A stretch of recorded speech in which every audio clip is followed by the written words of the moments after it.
Isaiah 55 verses 8 through 11. Read with me.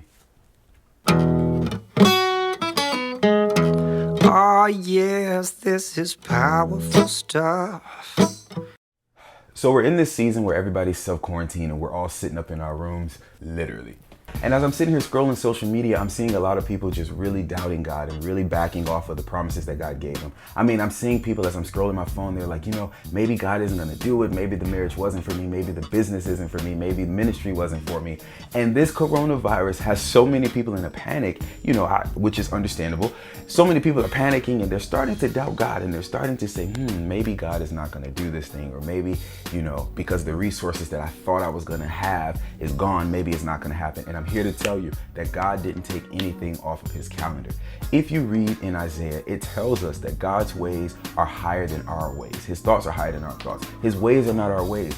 And his word will not return to him void, which means that if he promised it, it's still going to happen. Now, it might not happen when we thought it was going to happen. It might not look like what we thought it would look like, but God never fails. His word never fails. So whatever plan that you're canceling, it might be off of your calendar in the natural. It might have to shift a little. It might have to be finagled and messed around with. But God is saying everything that I put on my calendar is still going to happen. All you got to do is hold on to it.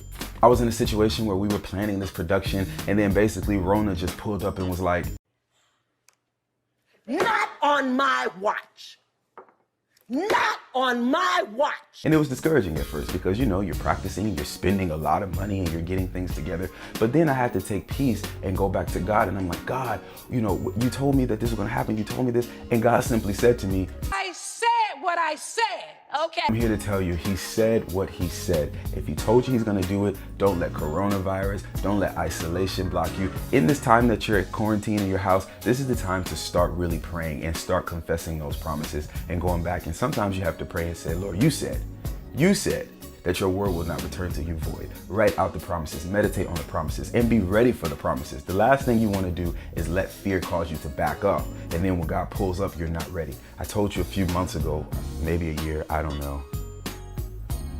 It's been so long since I made a video. Anyway, I told you to keep your shoes on. Don't let God pull up and you're not ready. Continue to work, continue to be prepared for the promises because it's still on. You can still bet on it because at the end of the day, he said what he said.